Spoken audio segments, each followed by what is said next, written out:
မင်္ဂလာပါကျွန်မနေရီပါ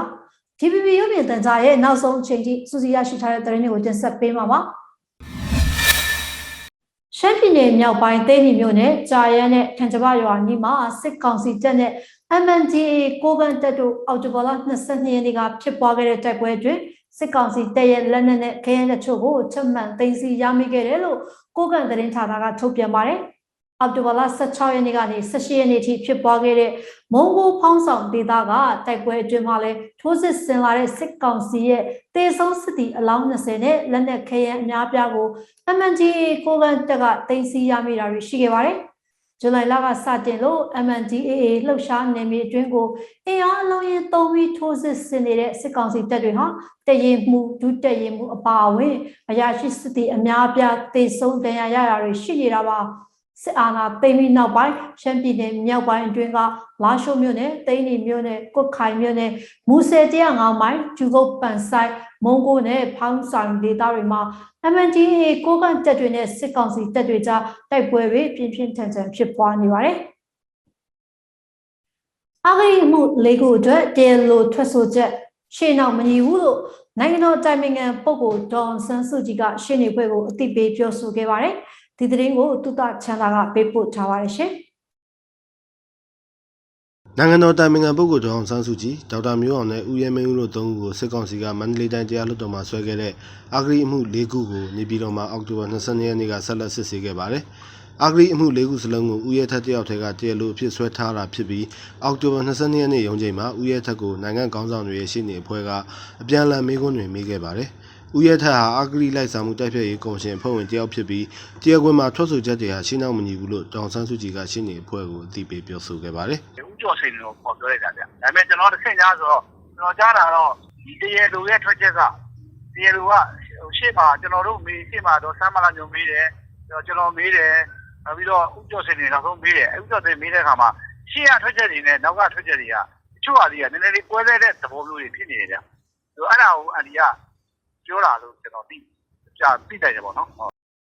အောက်တိုဘာ22ရက်နေ့ရုံးချိန်မှာတရားလိုဘက်ကတပ်တွေတင်သွင်းတာကိုလက်ခံကြောင်းတရားရုံးကကြားပြန်အမိန့်ချခဲ့ပါတယ်။အမိန့်ချပြီးမှရှင်းနေဒေါ်ဆန်းမာလာညုံကဒေါအောင်ဆန်းစုကြည်အတွက်ရှင်းနေဦးတန်းလှိုင်ကဒေါက်တာမျိုးအောင်အတွက်ဦးကျော်စိန်လွင်ကဦးရဲမင်းဦးအတွက်တရားလိုကိုအပြန်အလှန်မေးခွန်းတွေမေးခဲ့ပါတယ်။တရားလိုဦးရဲထက်ကစာအုပ်ကိုအမြဲတမ်းကြည့်ပြီးအစဆုံးထွက်ဆိုတာဟာတပ်တေကံပုံမှန်159နဲ့ညီညွတ်မှုမရှိသလိုတပ်တေကံကျင့်ထုံးပုံမှန်154နဲ့လည်းညီညွတ်မှုမရှိဘူးလို့ရှင်းနေတွေကပြောပါတယ်။ရှင်းနေဦးတန်းလှိုင်နဲ့ရှင်းနေဦးကျော်စိန်လွင်တို့ဟာအောက်တိုဘာ22ရက်နေ့ကမှစပြီးနိုင်ငံခေါင်းဆောင်တွေအတွက်ပါဝါတင်ပြီးရှင်းနေလိုက်ပေးသူတွေဖြစ်ပါတယ်။ကျွန်တော်တို့ကအရင်တော့ဒေါ်ဆန်းစုကြည်တက်ပေါ်လိုက်ပါတောင်းတဲ့ရှင်းနေရကျွန်တော်ဆရာဦးခင်မောင်စောဦးကြည်ဝင်းပေါ့ဗျာ။နော်ဒေါ်ဆန်းမလာညော့ကိုတဲမောင်အောင်ရှိတယ်။နောက်ပြီးတော့ဒေါ်မင်းစိုးရှိတာပေါ့နော်9ယောက်။ကျွန်တော်တို့ကမနေ့ကထိုက်ပြီးတော့အန်ဒီကြီးခွင့်ပြုချက်တောင်းပြီးတော့ကျွန်တော်ရဲ့ဦးကျော်စိန်နဲ့ကျွန်တော်နှစ်ယောက်ရှင်းနေတော့ထပ်ပြီးတော့ထပ်ပြီးတော့ပါဝါထပ်တင်တာပေါ့မနေ့ကလုပ်တဲ့ဆောင်ရွက်ချက်ကအဲ့ဒါပဲဘယ်လောက်လုံးဆောင်ရွက်တာနော်နိုင်ငံတော်တိုင်ပင်ခံပုဂ္ဂိုလ်ဒေါအောင်ဆန်းစုကြည်ဟာအဂရိလိုက်စာမှုတိုက်ဖျက်ရေးဥပဒေပုံမှန်55နဲ့အမှု၄မှုအဖွင့်ခံရပြီးအမှုတစ်မှုစီအတွက်အမြင့်ဆုံးထောင်ဒဏ်15နှစ်ကြီးချမှတ်ခံရနိုင်ပါတယ်။အမှု၄မှုထဲမှာရန်ကုန်တိုင်းဒေသကြီးဝန်ကြီးချုပ်ဦးဖြိုးမင်းသိန်းစီကအမေရိကန်ဒေါ်လာ6သိန်းနဲ့အကယ်ဒမီအခောက်ရွှေ9ပိတ်တာကို3နှစ်ခွဲယူရဆိုတဲ့ဆွဆွဲချက်နဲ့တမှုဖြစ်ပြီးကျန်တဲ့အမှု3မှုကတော့ဒေါခင်ကြီးဖောင်ဒေးရှင်းနဲ့ပတ်သက်ပြီးဆွဲဆိုထားတာဖြစ်ပါတယ်။အဂရိမှု၄မှုအပါအဝင်နိုင်ငံတော်တိုင်ပင်ခံပုဂ္ဂိုလ်ဒေါအောင်ဆန်းစုကြည်ကိုစစ်ကောင်စီကဆွဲဆိုထားတဲ့အမှုစုစုပေါင်း17မှုအထိရှိနေပါတယ်။ကျွန်တော်တုတချမ်းသာပ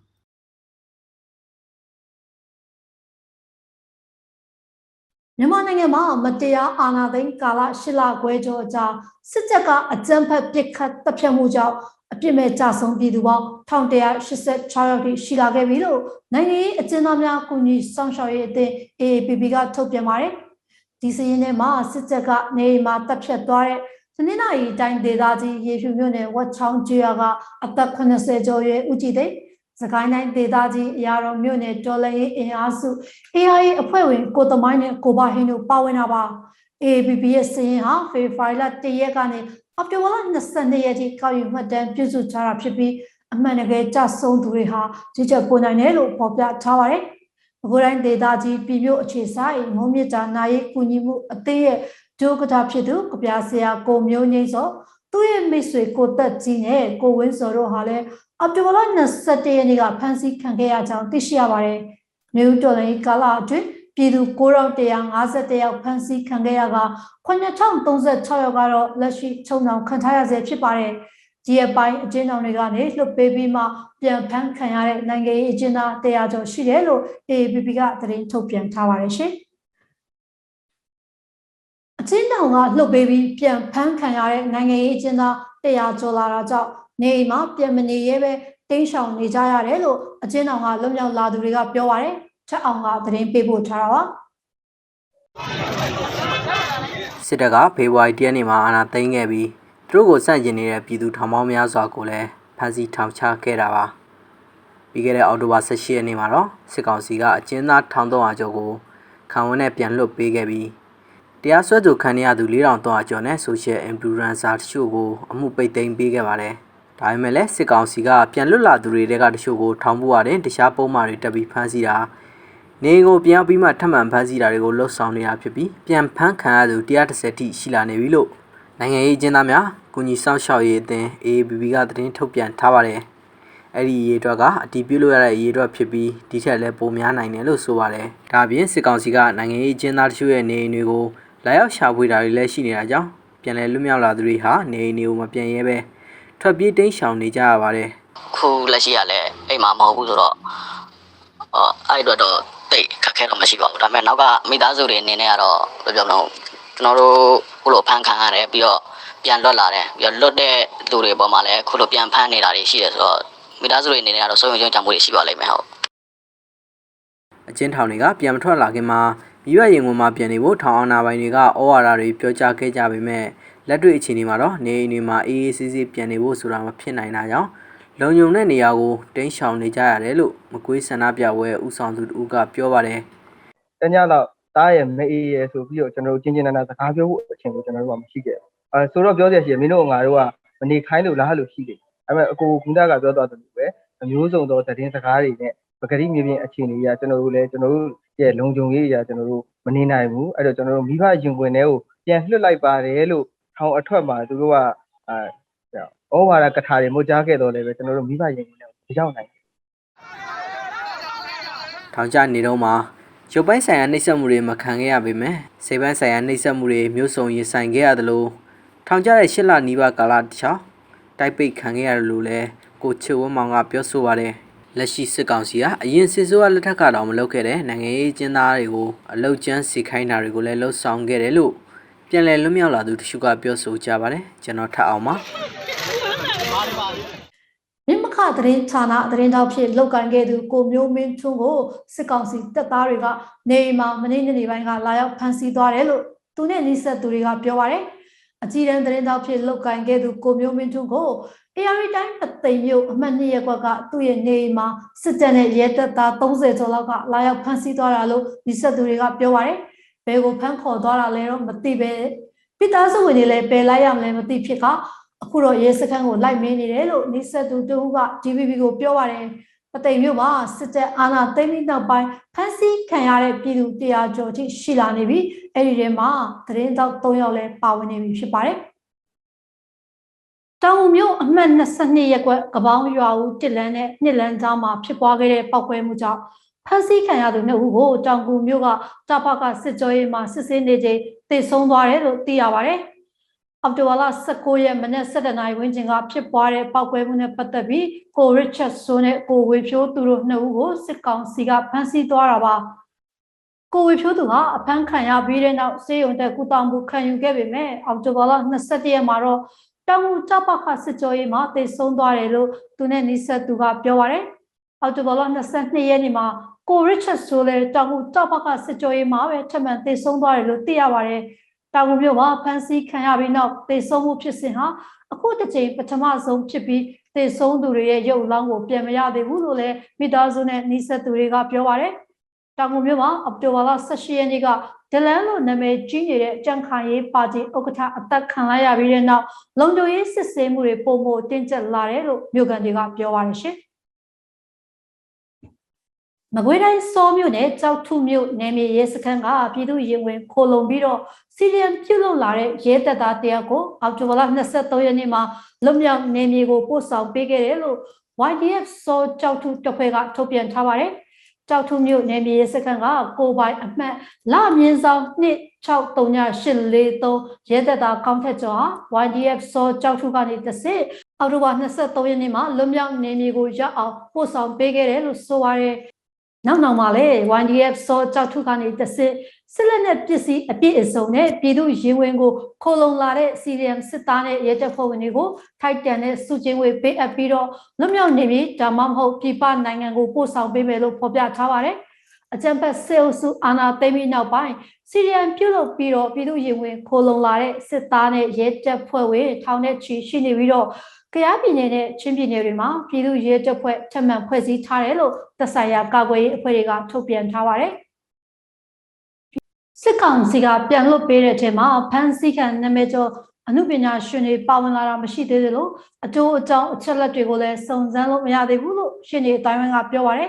်ဒီသတင်းကိုတော့သုတချန်နာကပေးပို့ထားပါတယ်ရှင်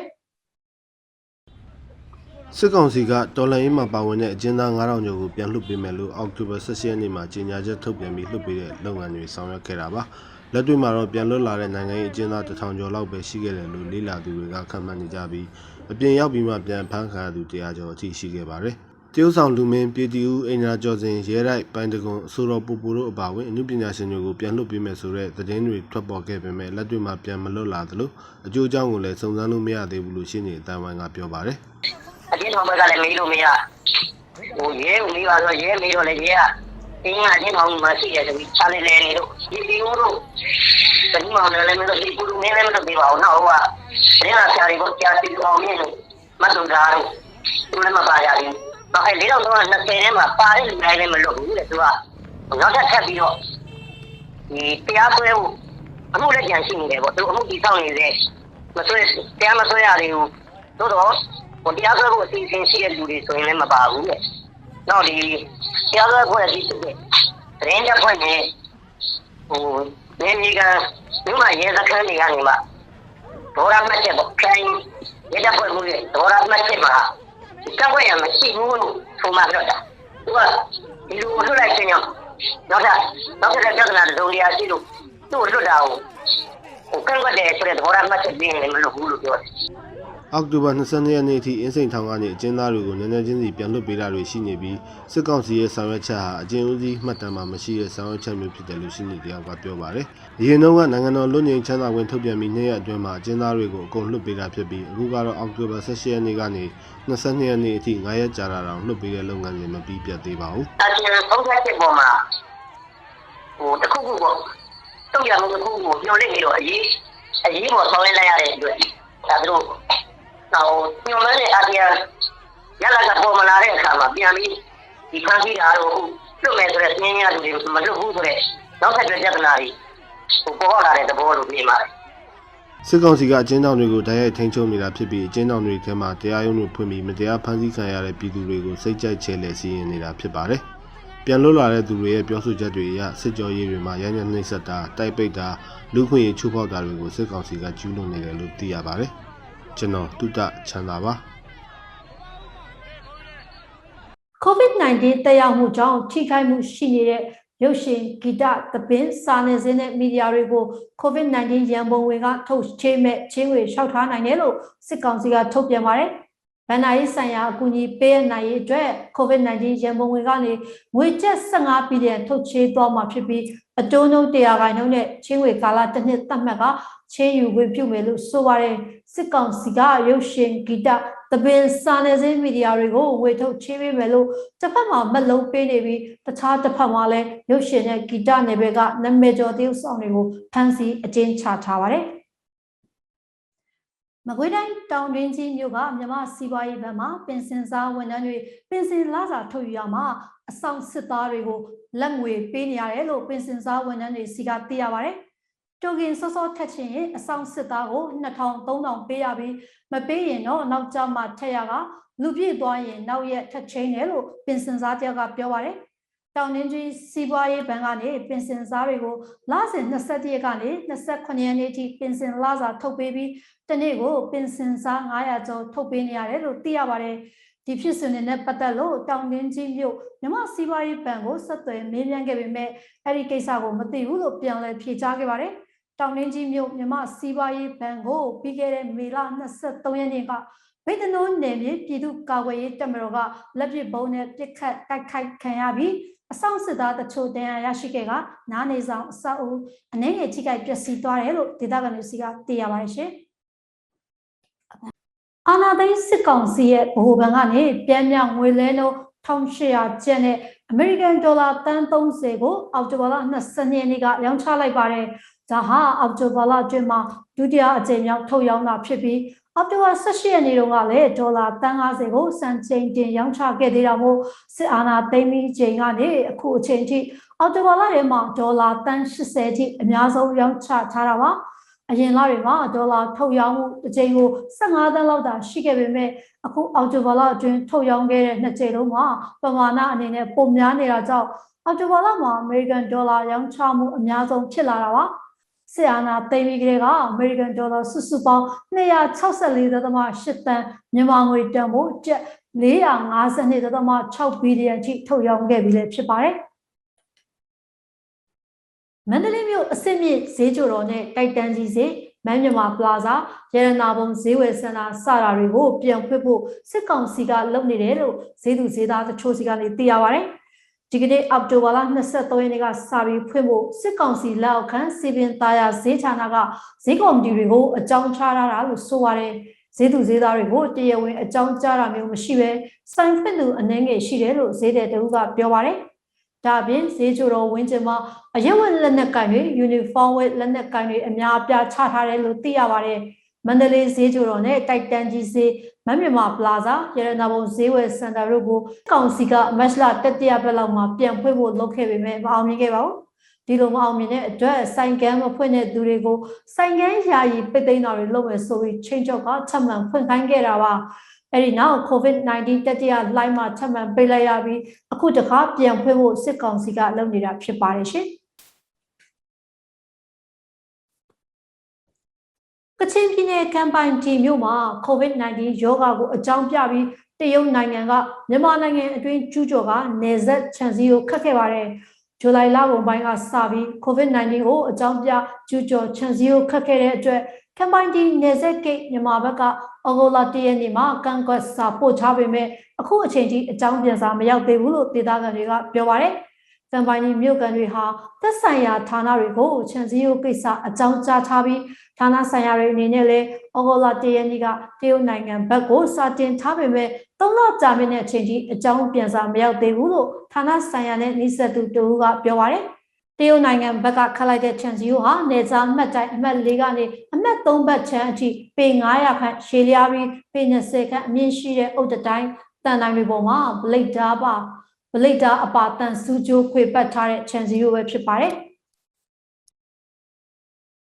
မန္တလေးမြို့ချမ်းမြသာစီမြို့နယ်49လမ်း118လမ်းနဲ့118လမ်းကြားမှာရှိတဲ့ညရီနန္ဒာအကစားကွင်းအတွင်းဝင်ပေါက်စစ်ကောင်စီတပ်သားတွေတပ်ဆွဲထားတဲ့နေရာမှာအောက်တိုဘာလ23ရက်မနက်10:00နာရီခွဲကျော်ကပောက်ကွဲမှုတစ်ခုဖြစ်ခဲ့ပါတယ်။ပောက်ကွဲမှုကြောင့်စစ်ကောင်စီတပ်သား3ဦးအပြင်းထန်ဒဏ်ရာရရှိခဲ့ပြီးမန္တလေးစေယုံကြီးကိုတင်ပို့လိုက်ရတယ်လို့သိရပါတယ်။ပောက်ကွဲမှုကြောင့်တက်ကျက်နေဝင်းဦးမှာစိုးရင်ရတဲ့ခန္ဓာကိုယ်ဝဲဘက်ချမ်းဆုပ်ပြဲဒဏ်ရာတက်ကျက်ဆွဲလင်ကတော့စိုးရင်ရတဲ့ရင်ညွတ်တက်တဲ့ဖောက်ဝင်ဒဏ်ရာနဲ့မျက်နှာပခုံးပုံးပဲ့ဒဏ်ရာတက်သားသူရအောင်မှာတော့စိုးရင်ရတဲ့တင်ပစုံပေါင်တချမ်းဆုပ်ပြက်ဒဏ်ရာတွေအသီးသီးရရှိခဲ့တယ်လို့မှုခင်းမှတ်တမ်းရသိရပါတယ်ရှင်။ပဲခူးမြို့ကအမျိုးသမီးတဦးကိုအောက်တိုဘာလ23ရက်နေ့ဒီကနေ့မနက်10:00နာရီလောက်မှာစစ်ကောင်စီလက်နက်ကိုင်တပ်ဖွဲ့ဝင်တွေကလာရောက်ဖမ်းဆီးသွားတယ်လို့ဒေသခံပြည်သူတဦးကပြောပါတယ်။ပဲခူးမြို့မော်ကန်6လမ်းထိပ်မှာရှိတဲ့ကျော်သူနိုင်ထုံးလုပ်ငန်းအိမ်ကမခင်မျိုးတွင်ကိုရာဇသက်ကြီးပုံမှန်905နဲ့ဖမ်းဆီးသွားတာပါ။ဧပြီလ9ရက်နေ့တုန်းကလည်းမခင်မျိုးတွေရဲ့ဦးလေးဖြစ်သူဦးကျူးကျူးနဲ့မောင်ဖြစ်သူမောင်ကျော်စိုးအောင်တို့ကိုစစ်ကောင်စီကဖမ်းဆီးသွားခဲ့ပြီးအခုကြံမိသားစုဝင်တွေကိုပါပုံမှန်တွေတက်လိုက်လံဖမ်းဆီးနေတာလို့သိရပါတယ်ရှင်။တထုံမြို့နယ်နဲ့ဘီလင်းမြို့နယ်နယ်နိမိတ်အနီးက KNU တပ်မဟာ1စစ်စေးဂိတ်နဲ့လူနေအိမ်ကိုစစ်ကောင်စီတပ်ဖွဲ့ဝင်တွေကမီးရှို့ဖျက်ဆီးသွားတယ်လို့ဒေသခံတွေစီကသိရပါတယ်။အောက်တိုဘာလ21ရက်မနက်8:00နာရီလောက်ကစစ်ကောင်စီရဲ့ စကခရှစ်လက်အောက်ခံခမရ406နဲ့ BGF ပူးပေါင်းစစ်ကြောင်းဟာ 4K ဝင်းတော်ဘန်ကနေပိနေတော့အပြန် KNL ရဲ့ကားမဲစစ်စီဂိတ်နဲ့ဒေသခံတီမော့ကျေးရွာ NOF4 ရဲ့နေကိုမီချိုဖျက်ဆီးခဲ့တာပါ KNU လုံခြုံရေးတွေမရှိတော့တဲ့အချိန်မှာမီချိုသွားတာဖြစ်ပြီးအိမ်ပေါ်မှာရှိတဲ့ပစ္စည်းအကုန်လုံးပါသွားတယ်လို့တီမော့ကျေးရွာသားတယောက်ကပြောပါတယ်စစ်ကောင်စီရဲ့ပူးပေါင်းစစ်ကြောင်းနဲ့တပ်မဟာချစ် KNL တပ်ဖွဲ့တို့ဘီလင်းတထုံကားမဲစစ်စီဂိတ်နဲ့လာခိုးအနီးမှာတကြိမ်စီပစ်ခတ်မှုဖြစ်ပွားခဲ့ရမှာစစ်ကောင်စီတပ်ဖက်က4ဦးကြာဆုံးပြီး9ဦးနီးပါးထိခိုက်ဒဏ်ရာရရှိခဲ့တယ်လို့ KNU တာဝန်ရှိသူတို့ကဆိုပါတယ်နှစ်ဖက်တိုက်ပွဲဖြစ်ပွားနေစဉ်အတွင်းဒေသခံတွေဟာဘေးလွတ်ရာထွက်ပြေးတိမ်းရှောင်ခဲ့ရသလိုတိုက်ပွဲဖြစ်ပွားပြီးမှသာကျေးရွာအတွင်းပြန်လည်ဝေရောက်ခဲ့ရတယ်လို့ကားမှန်ကျေးရွာဒေသခံတွေကဆိုပါတယ်စစ်ကောင်စီရဲ့တပ်နဲ့ BGF ပူးပေါင်းတပ်တွေဟာ KNU တပ်မဟာ12356ထိချုပ်နေပြည်တွင်ကိုလူရအားလက်နက်ခဲယမ်းဖြစ်ခြင်းပြီးကျူးကျော်ဝင်ရောက်လာတဲ့အတွက် KNU တပ်ဖွဲ့နဲ့နေ့စဉ်တိုက်ပွဲဖြစ်ပွားနေကြတာပါ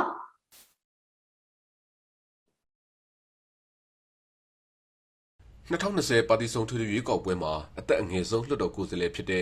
အသက်25နှစ်အရွယ်ကိုအောင်ဟိမင်းဟာအခုဆိုရင်တိုင်းသားနယ်မြေတစ်ခုမှာအခြေခံစစ်ပညာကိုသင်ယူနေပါတယ်။တစ်ဖက်မှာလည်းပဲအမျိုးသားညီညွတ်ရေးအစိုးရအဖွဲ့ကာကွယ်ရေးဝန်ကြီးဌာနလက်အောက်ကပြည်သူ့ကာကွယ်ရေးတပ်မတော်မှာတပ်မတော်သားတယောက်တာဝန်တွေကိုပူးတွဲတာဝန်ယူထားပါတယ်။ပြည်သူတွေရဲ့လွတ်လပ်ခွင့်နဲ့အခွင့်အရေးတွေကိုလက်နက်ကင်ပြီးလှုပ်ဆောင်ပေးရလိမ့်မယ်လို့ဖေဖော်ဝါရီလ1ရက်နေ့မတိုင်ခင်က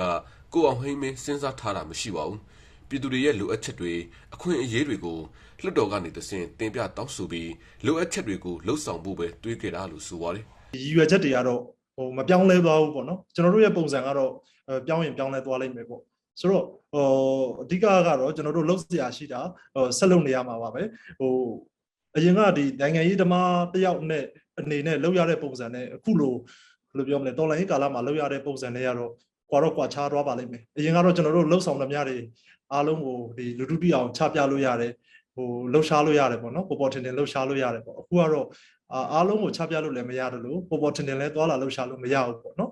်မြေအောက်ဖြစ်သွားတဲ့အချိန်ကျတော့တချို့အပိုင်းတွေမှာတော့ဒီလှုပ်ဆောင်ရတဲ့အနေအထားလေးတွေတော့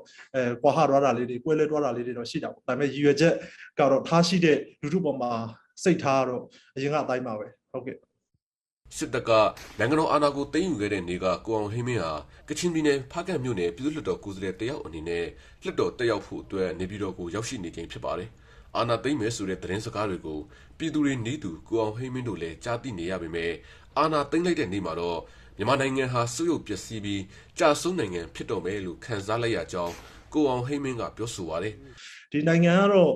စုရုပ်ပျက်စီးတော့မယ်ဒီပြည်သူလူထုတွေဒီလိုအထိနာတော့မယ်ပေါ့နော်face state လိုပုံစံမျိုးဒါရောက်သွားနိုင်တယ်ဆိုတဲ့အနေအထားမျိုးခံစားမှုမျိုးနဲ့တော့ကျွန်တော်တို့တွေခံစားခဲ့ရတယ်တစ်ဖက်မှာလည်းပဲအဲ့ဒီအချိန်မှာတော့ဘယ်လိုပြောမလဲ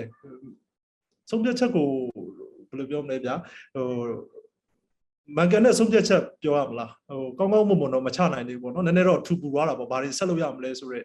ဒီဝေဝါးမှုမျိုးတွေတော့ဖြစ်သွားတယ်ဒါပေမဲ့လည်းပဲဒါကျွန်တော်တို့ကောင်းမွန်နဲ့ပဲဆက်လုပ်နိုင်တယ်လို့ပြောရမယ်ထင်ပါတယ်ဘာလို့လဲဆိုတော့ဒီလိုတိတ်လိုက်တဲ့ပုံမှာကျွန်တော်တို့ကဒီနေ့ဒီချိန်ထိလည်းပဲလက်မခံခဲ့ဘူးလေနော်အခုလိုတိတ်လိုက်တဲ့အတွက်ဒီတော်လန်ဖို့ဟာကျွန်တော်တို့ရဲ့တာဝန်ဖြစ်လာတယ်ကျွန်တော်တို့ပြည်သူနဲ့ဒီနိုင်ငံကိုပေါ့ဗျာဘယ်တော့မှတစ္ဆာမဖောက်ဘူးဆိုတော့ခံယူချက်နဲ့ပဲဒါကျွန်တော်တို့ဒီနေထားကိုရောက်လာခဲ့တယ်ပေါ့လက်နက်ကိုအားကိုးပြီးနိုင်ငံတော်အာဏာကိုလူယူထားတဲ့စစ်တပ်ကိုအမြင့်ဖြတ်ချေမှုန်းရမှာပြည်သူအလုံးရဲ့တာဝန်ဖြစ်တာကြောင့်ဒီတော်လှန်ရေးမှာကြာရတာဝန်ကနေပူးပေါင်းပါဝင်ဖို့လိုအပ်တယ်လို့လည်းဆိုပါတယ်လက်နက်အားကိုးပြီးနိုင်ငံတော်အာဏာကိုလူယူတဲ့သူတွေကိုလက်နက်နဲ့ပြန်လည်တိုက်ယူရမှာဖြစ်တယ်လို့လည်းကိုအောင်ဟိမင်းကပြောဆိုပါတယ်ကျွန်တော်တို့ PDF ကပန်းကြိုက်ပြီးတိုက်မှာမဟုတ်တော့လေကျွန်တော်တို့လည်းလက်နက်ကြိုက်ပါလေဆိုတော့မတရားအာဏာရယူထားတဲ့လူတွေကိုတို့ကလည်းလက်နက်ကင်တယ်ကျွန်တော်တို့ကလည်းလက်နက်ကင်ပြီးတော့တိုက်မယ်ပေါ့နော်တပ်မတော်ထောင်ရခြင်းရဲ့ရည်ရွယ်ချက်ကူမှာလက်နက်ကင်ပြီးတိုက်ဖို့ပဲလေဆိုတော့ကျွန်တော်တို့တွေလက်နက်ကင်ပြီးတိုက်ကြရမယ်ပေါ့နော်ဒီချိန်မှာဒီစစ်ကောင်စီနဲ့ကျွန်တော်တို့ကနိုင်ငံရေးစကားတွေလည်းတွားပြောနေလို့မရတော့ဘူးပေါ့ပြီးတော့တို့ကဒီကျွန်တော်တို့ပြောတဲ့စကားကိုလည်းနားလည်နိုင်မဲ့တတဝါမဟုတ်ဘူးလို့ကျွန်တော်တို့မြင်တယ်ပေါ့နော် ဆိုတော့လက်နက်ကိုလက်နက်ချင်းပေါ့ဗျာဓာတ်ကိုဓာတ်ချင်းလန်ကိုလန်ချင်းပဲကျွန်တော်တို့လည်းပဲပြန်ပြီးဒါရှင်းရတော့မယ်တိုက်ရတော့မယ်လို့တော့ကျွန်တော်တို့လည်းယူဆထားတယ် PDF တွေလည်းဒီတိုင်းပါပဲကျွန်တော်လက်နက်ကင်ပြီးတော့ပဲဒါပြည်သူတွေအတွက်ပေါ့တိုက်ပွဲဝင်တော့မှာဖြစ်ပါတယ်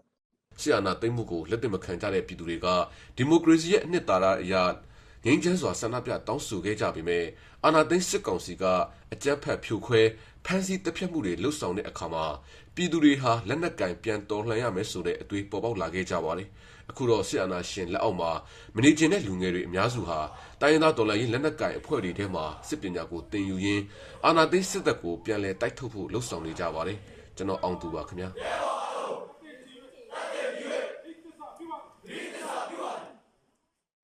မွန်ပြည်နယ်တိုက်ထုံမြို့မြောက်ပိုင်းရက်ကွက်မြို့နယ်လျှက်စစ် EBC ရုံးမှာဒီကနေ့မနက်9:00 နာရီခွဲလောက်ကဘုံပေါက်ကွဲခဲ့တယ်လို့ဒေသခံတွေကပြောပါတယ်။ဘုံပေါက်ကွဲမှုဟာတိုက်ထုံမြို့နယ်လျှက်စစ် EBC ရုံးဝင်းထဲကမြို့နယ်လျှက်စစ်အင်ဂျင်နီယာဦးနောင်စိုးထွန်းနေကိုအမည်မသိလူ2ယောက်ကဆိုင်ကယ်နဲ့လာရောက်ပြီးဘုံခွဲခဲ့တာလို့ဆိုပါတယ်။ဘုံပေါက်ကွဲမှုကြောင့်မြို့နယ်လျှက်စစ်အင်ဂျင်နီယာရဲ့နေအိမ်အဆောက်အုံတချို့ထိခိုက်ပျက်စီးခဲ့ပေမဲ့လူထိခိုက်ဒဏ်ရာရတာမရှိခဲ့ဘူးလို့ဒေသခံတို့ကပြောပါတယ်။တိုက်ထုံမြို့နယ် EBC လျှက်စစ်ရုံးဟာ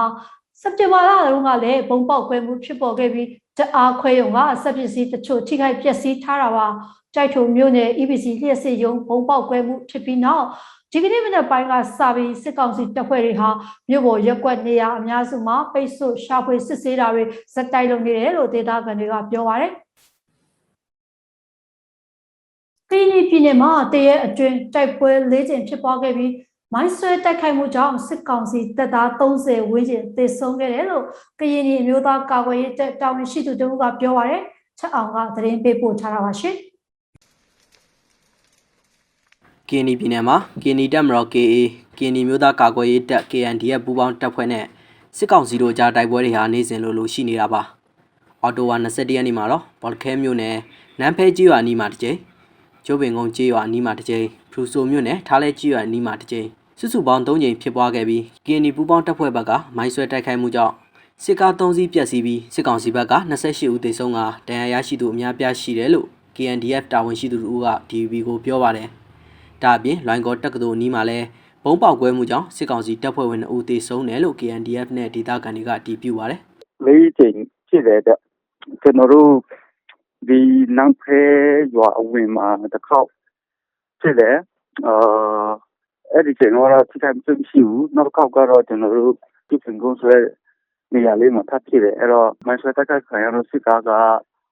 3 စီးကျသွားတယ်စစ်ကောင်စီဘက်ကထိနာခဲ့တဲ့တိုက်ပွဲကိုနော်နေ့ညတော့ကတော့28ယောက်လောက်ထိကိုအဲ့ဒါ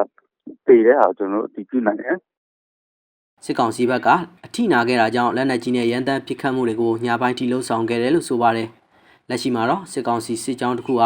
ာထားလဲကြီးရွာဘက်မှာပိတ်မိနေပြီးတရားရရှိသူတွေနဲ့တေဆုံးသူတွေကိုကယ်ထုတ်ဖို့ကြိုးစားနေတာကိုတွေ့ရတယ်လို့သိရပါတယ်ဒီနေ့ထိ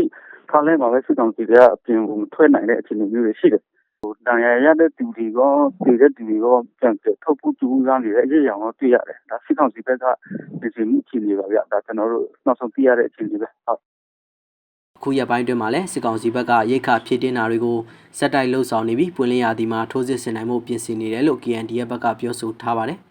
KND ပြည်နယ်မှာပြီးခဲ့တဲ့မေလကစတင်ပြီးစစ်ကောင်စီနဲ့ KND ပူးပေါင်းတပ်တွေကြားတိုက်ပွဲ100ဝန်းကျင်ဖြစ်ပွားခဲ့ကစစ်ကောင်စီတပ်သား380ကျော်သေဆုံးထားပါတယ်။အာဏာသိမ်း8လကျော်ကာလတွင်အရက်သားသေဆုံးမှုကလည်း90ကျော်ထိရှိလာနေသလို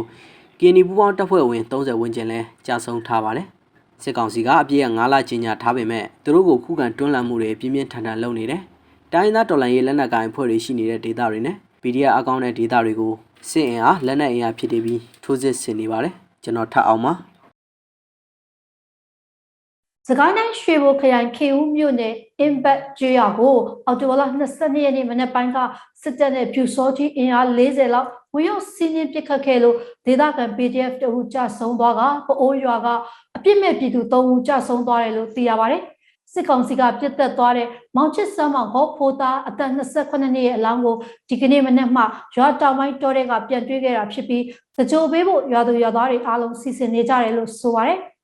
ရွာတွေကိုအခုလိုဝင်စီးကမတရားဖမ်းဆီးပစ်တက်ပြီးအိမ်တွေကိုလည်းဖျက်ဆီးနေတာကြောင့်ဒေသခံတော်တော်များများထွက်ပြေးနေကြရကနေအိမ်6လုံးဖျက်ဆီးခံခဲ့ရတယ်လို့ဒေသခံတို့ကပြောပါတယ်မနေ့ကတစ်ချိန်တည်းမှာပဲပအိုးရွာကိုလည်းစစ်တပ်ကဝင်ရောက်ပစ်ခတ်လို့ရွာသား3ဦးသေဆုံးကနောက်ထပ်သေဆုံးတာတွေရှိနိုင်တယ်လို့လည်းဆိုပါတယ်ခေဦးမြို့နယ်အတွင်းမှာတရက်ချဲ4ဦးသေဆုံးခဲ့ပြီး2ဦးအပြင်းထန်ဒဏ်ရာရထားတယ်လို့လည်းသိရပါတယ်ရှင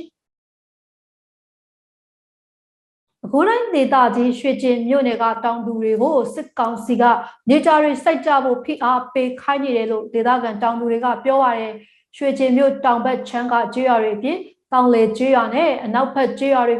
စောင်းတိနံစိုက်တောင်သူတွေကိုနေကြအစားထိုးစိုက်ဖို့ဖိအားပေးခိုင်းနေတာပ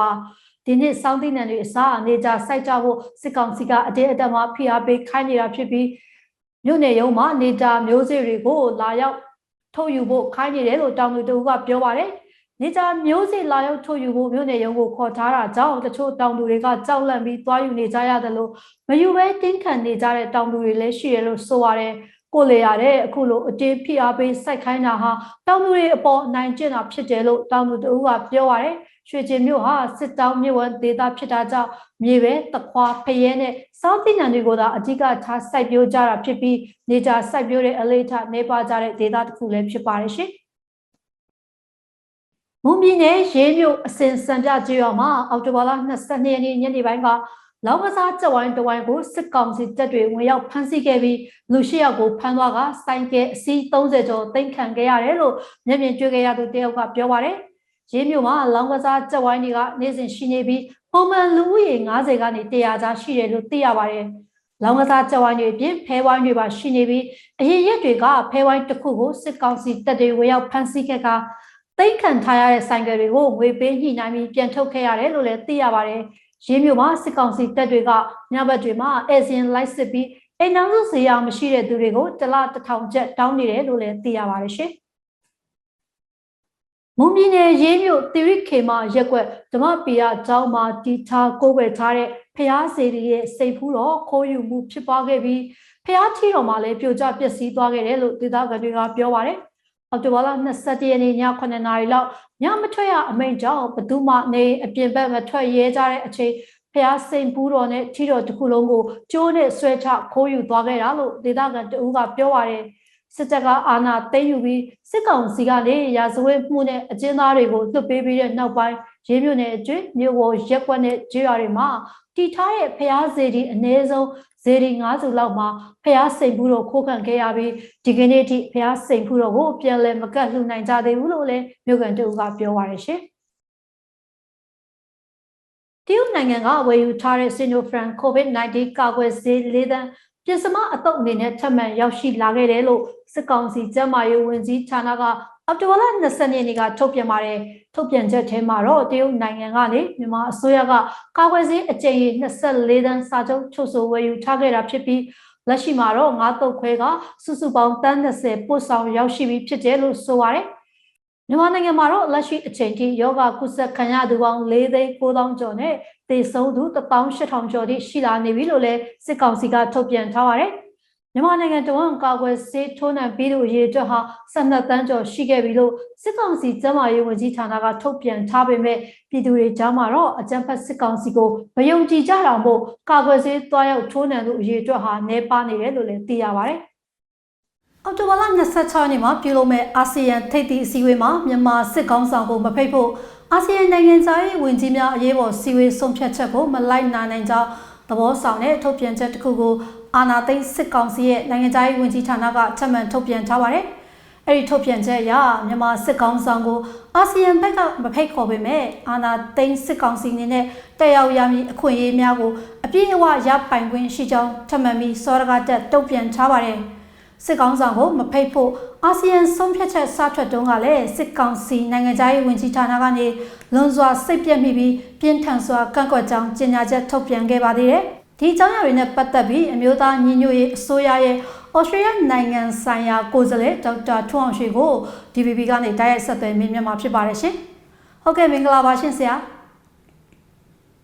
မင်္ဂလာပါခင်ဗျာဟုတ်ကဲ့ပါဆရာအဲ့တော့အခုတလောကတော့ဒီအာဆီယံရဲ့အရေးပေါ်စည်းဝေးကနေပြီးတော့ ဒီဆုံးဖြတ်ချက်ကိုပေါ့နော်စစ်ကောင်စီကပြန်ပြီးတော့တုတ်ပြန်တာတွေကအခုတော်တော်လေးလဲကြရဲရနေတယ်ပေါ့နော်ဆရာအဲ့တော့အရင်ဆုံးမေးချင်တာကလေဒီစစ်ကောင်စီဘက်ကဒီလိုမျိုးထုတ်ပြန်လိုက်တဲ့အပေါ်ကိုပေါ့နော်ဆရာတို့အနေနဲ့ဘယ်လိုများမြင်ပါတယ်လဲရှင့်ဟုတ်ကဲ့ဗျအဲ့တော့ဒီစင်ညာတက်ကဒီတော်တော်လေးပြင်းထန်တဲ့ညာချက်ပေါ့အာဆီယံရဲ့အနေအထားနဲ့ဆိုဒီထိပ်သီးအစည်းအဝေးနိုင်ငံရဲ့ခေါင်းဆောင်တွေဆိုရအကြီးအကဲတွေတက်ရောက်တဲ့အစည်းအဝေးမှာ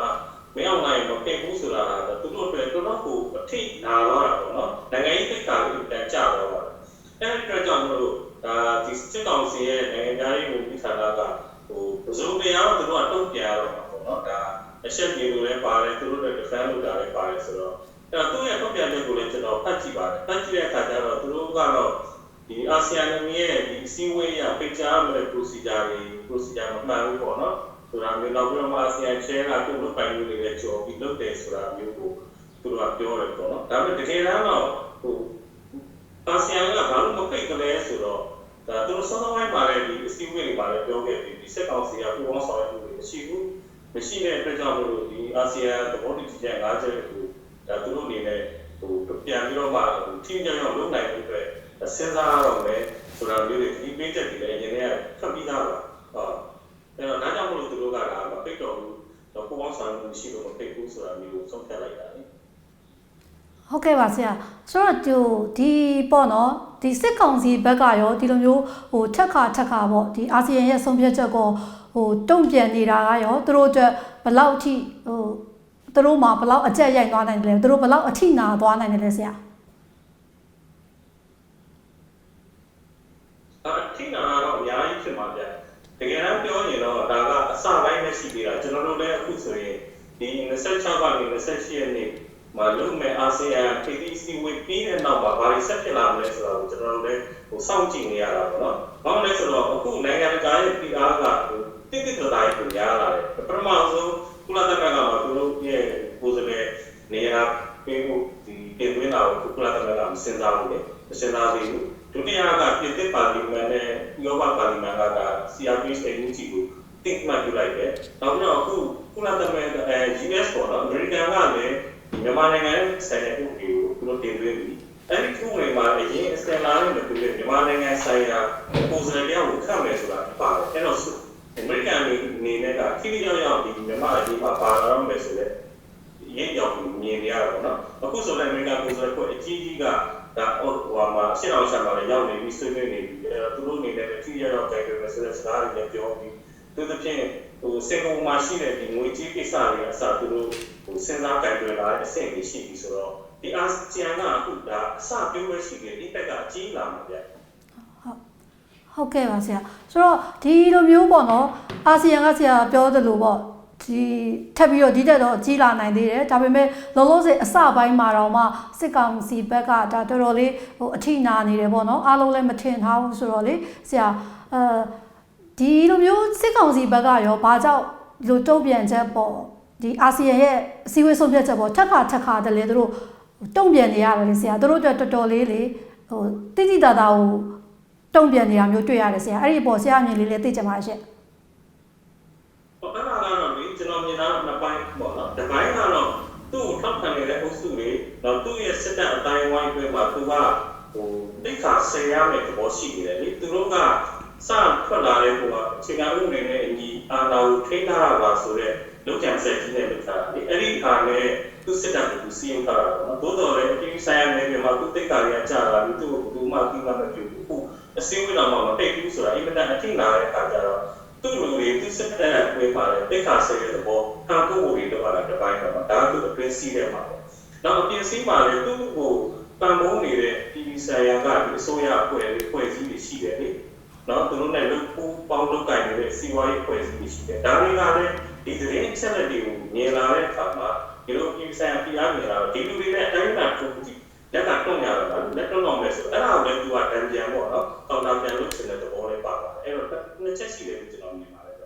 ဟုတ်ကဲ့ပါဆရာအဲ့တော့နောက်တစ်ခုကလေးဆရာဒီAustralia အစိုးရအနေနဲ့ရောဒီဆရာတို့ NUG အစိုးရကိုပေါ့နော်ဘယ်လောက်ထိထောက်ခံအားပေးမှုထောက်ပံ့မှုတွေရရှိထားလဲဆရာAustralia အစိုးရအနေနဲ့တော့သူတို့အခုမြန်မာနိုင်ငံဆိုင်ရာဒီသူတို့ကျင့်သုံးနေတဲ့နိုင်ငံရေး policy policy ကတော့ core diplomacy ပေါ့နော်တနေ့ကလည်းသူတို့ရဲ့ဒီနိုင်ငံရေးဌာနပေါ်မှာတော့ဘောစာရှိတဲ့ဒီပေါင်းခိုင်သူပြောတဲ့လက်ချာကိုကျွန်တော်နားထောင်ပါတယ်။ဘာလဲဆိုတော့ Australia ကဘယ်တော့မှ megaphone diplomacy မသုံးဘူးပေါ့လို့ကြီးကြီးကျယ်ကျယ်ဒီကြောင်းပေါ်လာမျိုးလို့ပေါ့နော်။သူတို့တိတ်တိတ်နဲ့သူတို့ကြည့်ပြီးတော့ပဲဟိုဆောင်ရွက်တဲ့အားမျိုးပေါ့နော်။ဘာလို့လဲဆိုတော့လူတိချင်သားကြီးကိုကျင်ညာပြီးလုပ်တဲ့အားမျိုးက Australia ရဲ့ကျိုးစီးပွားတွေတိတ်ဟိုကျုံးရှိလို့သူတို့မြင်တယ်ပေါ့လေ။ဒါပေမဲ့အဲဒီကြီးနဲ့လည်းသူတို့ထိတွေ့မှုတွေရှိပါတယ်။သို့တော်လည်းကျွန်တော်တို့နဲ့ဒီဘာပေါ့နော်ဒီအများကြီးကြည့်ဖို့အတွက်ထုတ်ပြန်ရတာမျိုးကျွန်တော်နှစ်ဖက်မှာသဘောတူထားတာရှိတယ်ကြောင့်ထုတ်ပြန်နေတော့မရှိပါဘူးသို့တော်လည်းဒီပန်းမှုတွေရှိတယ်စီးပွားဆက်ဆံမှုတွေရှိတယ်ဆိုတော့ကျွန်တော်ပြောနိုင်ပါတယ်ညာဟုတ်ကဲ့ပါဆရာအဲ့တော့နောက်ဆုံးအနေနဲ့ရောဆရာအနေနဲ့ဘာများဒီအခြေအနေတွေနဲ့ပတ်သက်ပြီးတော့ပေါ့နော်ဖြည့်ဆွတ်ပြောချင်တာများရှိအောင်လဲရှင်ဟုတ်ကဲ့အဲ့ဒီမြန်မာနဲ့အာဆီယံကိစ္စနဲ့ပတ်သက်ပြီးတော့လေအခုအာဆီယံကမြန်မာနဲ့ပတ်သက်ပြီးတော့ကိုခေါင်းခဲရတဲ့အဆင့်ဖြစ်သွားပြီပေါ့နော်။ဘာလို့လဲဆိုတော့သူကမြန်မာကိုကူညီဖို့တဲ့မြန်မာနဲ့ကိုယ်ကဒုက္ခရောက်နေတာများတယ်ပေါ့နော်။ဘာကြောင့်လဲဆိုတော့သူတို့ရဲ့အာဆီယံရဲ့ဒီနာမည်ကျော်ဟို principle ပေါ့ဒါဒီ non interference ပေါ့နော်။ဒီနိုင်ငံရဲ့ဒီနိုင်ငံကိုရဲ့ပြည်တွင်းရေးကိုစတက်ပြီးဆိုတာ။ဆိုတော့ဒီဟာကြီးကသူတို့အဲမှာအချင်းချင်းကိုမေးခွန်းထုတ်ကြတယ်။မနေ့ကတော့ဒီမလေးရှားရဲ့နိုင်ငံရေးကိုပြောလာပြီ။ဒီ non interference policy ကိုမထိခိုက်စေဘဲနဲ့မြန်မာနိုင်ငံအတွက်ဘယ်လိုမျိုးထိရောက်ရောက်ဖြည့်ရှင်းနိုင်တဲ့နည်းလမ်းလေးတွေ innovative way လေးရှာကြံကြပါဦးပေါ့နော်။အဲတော့သူတို့ကအာဆီယံကိုကမ္ဘာအတိုင်းအမြင်မေးနေတာကခင်ဗျားတို့ဒီ non interference policy က unlimited လား။နော်အတိုင်းအတာတစ်ခုထိပဲခင်ဗျားတို့လက်ခံပါလား။နော်အဲ့ဒီမေးခွန်းကသူတို့ဖြေရတယ်။နောက်တစ်ခုကသူတို့ဖြစ်တည်မှုတွေမှာကိုကလေဒီမျိုးမတက်မဲ့ကလည်းသူတို့သဘောကျတော့2010ခုနှစ်လို့ထင်တယ်။ဒီအာဆီယံဘုံဟိုရင်းရင်စာနဲ့လို့အဲ့စာနဲ့မှာဒီမိုကရေစီကိုဦးစားပေးဖို့เนาะနောက်ပြီးတော့မှဒီဖွဲ့စည်းပုံရဒီဘာလို့ချုပ်တဲ့အစိုးရကိုအားပေးဖို့เนาะဥပဒေစိုးမိုးမှုဒါတွေကသူတို့ရဲ့အာဆီယံရဲ့လက်ခံထားတဲ့တန်ဖိုးတွေလေဆိုတော့အဲ့ဒါနဲ့ရှင်းလိုက်တော့လေဒီစတေအုပ်စုကအကုန်လုံးတမန်စီလုပ်နေတာအဲ့တော့အာဆီယံကဟိုတစ်ခါကတော့မြန်မာရေးကိုကူညီဖြည့်ရှင်းပေးဖို့လုပ်တယ်တစ်ခါကကြတော့လေမြန်မာရေးကြောင့်သူတို့ကအကြည့်တဲ့ဒုက္ခရောက်တယ်သူတို့တဲမှာကိုပြန်စဉ်းစားမှာပေါ့เนาะဟုတ်ကဲ့ဒါတွေကျွန်တော်ဆက်ပြီးတော့စကြည့်ဖို့ကောင်းပါတယ်လို့ကျွန်တော်တို့ပြောချင်ပါတယ်ဟုတ်ကဲ့ပါဆရာအခုလိုအချိန်ပေးပြီးဖြည့်ပေးတဲ့အတွက်ကျေးဇူးတင်ပါတယ်ရှင်ဟုတ်ကျွန်တော်လည်းကျေးဇူးများတင်ပါတယ်ဗျာဟုတ်ကဲ့ပါဆရာဟုတ်ကဲ့ GPP ရုပ်မြင်သံကြားရဲ့နောက်ဆုံးအချိန်ထိရရှိထားတဲ့သတင်းတွေကိုတင်ဆက်ပေးခဲ့တာပါကျွန်မနေရီပါအားလုံးကိုကျေးဇူးတင်ပါတယ်ရှင်